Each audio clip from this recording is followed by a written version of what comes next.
we've got to acknowledge that in spite of this evidence, the fossil evidence, Darwin did not give up on his theory of evolution.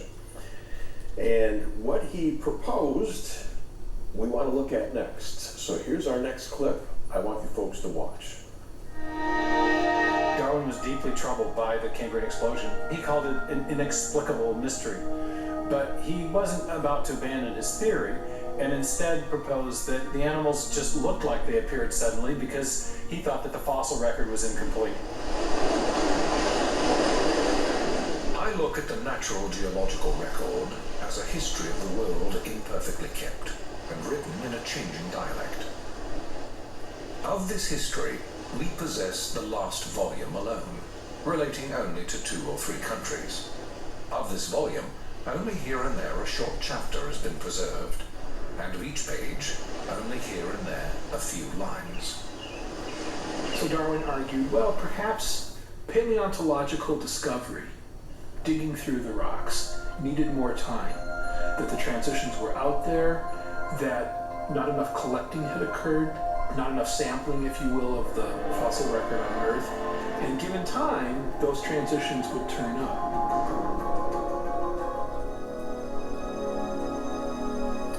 All right, Stephen, if Darwin was waiting for new fossil discoveries to solve the mystery of the missing ancestor fossils, what have the new discoveries in paleontology shown us? Well, that's the really remarkable thing, and that's what's so significant about the Burgess Shale, the great discovery that was made in Western Canada in the early part of the 20th century.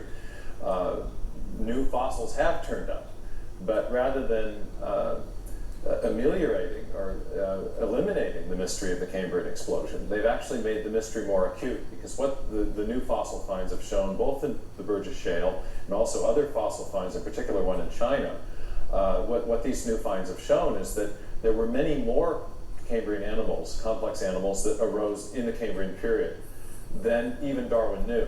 And so the explosion was, if you will, more explosive than he understood.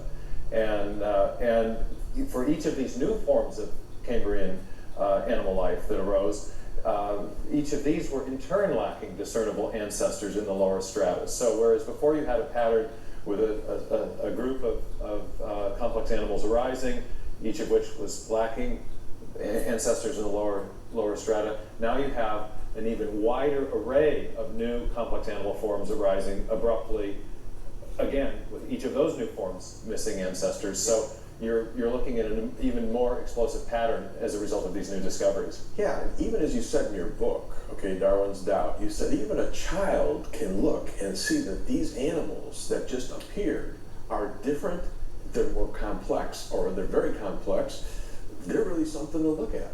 Well, it might be helpful for your audience to get a sense of just how dramatic this event is in the history of life, because there are about 36 phyla, and a phylum is the largest division of animal classification. So there are about 36 phyla in the history of life. About 26 or 27 of those phyla are fossilized, and of those that are fossilized, fully 20 of the phyla first appear in the Cambrian. There are representatives of those phyla that first appeared in the Cambrian period. So this is a big event in the history of life. A lot of the new form and structure, the new body plans that have existed on planet Earth first arrived during that period of time, and they do so very abruptly without clear connections to ancestral forms in the lower strata. That's why they call it a Cambrian explosion. It's boom, it's there.